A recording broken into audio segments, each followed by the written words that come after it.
Saudara yang terkasih, senang bisa menjumpai Anda kembali pada pagi hari ini dalam renungan harian Katolik.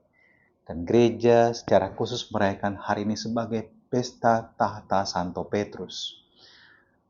Merayakan pesta ini bukan berarti memegahkan pribadi seorang manusia seperti Petrus. Tetapi merayakan Pesta Tahta Santo Petrus ini adalah sebenarnya ungkapan kita manusia memuliakan Allah dan membiarkan diri kita sebagai gerejanya yang hidup ditopang oleh rahmat-Nya. Tanpa Dia, kita tidak bisa berbuat apa-apa. Kita ingat apa yang dikatakan Yesus dalam Injil Yohanes?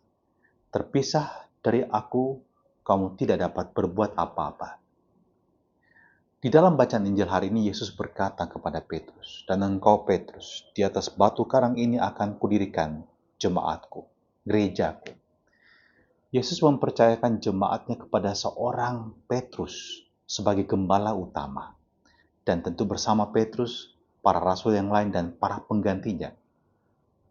Paus, kardinal, para uskup, para imam adalah gembala-gembala yang dipilih oleh Tuhan untuk melanjutkan apa yang telah dipercayakan oleh Yesus kepada Rasul Petrus ini.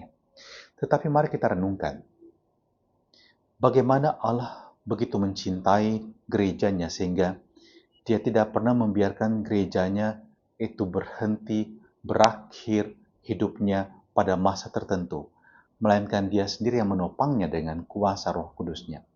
Dan karena itu kalau kita ke Basilika Santo Petrus dan memperhatikan tahta Santo Petrus ini, tahta itu melayang. Dia melayang dan ditopang oleh Roh Kudus yang terbang di atasnya, yang memberikan inspirasi kepadanya, yang menghidupinya. Disitulah gereja hidup, mengalir dari rahmat Allah dan bukan karena kuasa seorang manusia. Dan itu sebabnya kenapa gereja juga bisa tetap bertahan sampai dengan saat ini. Dan sampai akhir zaman, karena Yesus menjanjikan bahwa tidak ada kuasa manapun juga yang dapat menghancurkan gerejanya. Sebab gereja ini dibangun di atas kuasa Allah, bukan atas kuasa manusia semata.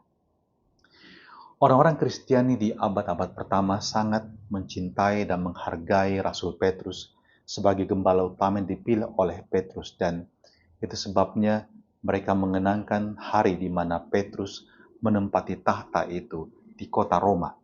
Dan pada abad yang ke-9, umat Kristiani merayakannya pada tanggal 22 Februari. Sudah terkasih, mari kita rayakan iman kita dan kita yakinkan dalam diri kita juga kita sebagai gereja yang hidup, Anda dan saya, katakan ini pada diri Anda sendiri.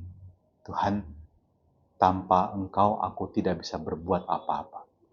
Gantungkan hidupmu pada Tuhan, bertopanglah padanya. Dalam suka dan duka hidupmu, percayakan semua kepada Allah. Dia sumber kekuatan kita. Maka mari kita mohon berkat-Nya juga untuk memulai hari ini. Kita percaya sekali lagi kekuatan kita hanya dari Allah. Bersama dengan seluruh gerejanya kita mohon berkat-Nya untuk kita, dan terimalah berkat Allah yang Maha Kuasa, Bapa dan Putra dan Roh Kudus. Amin.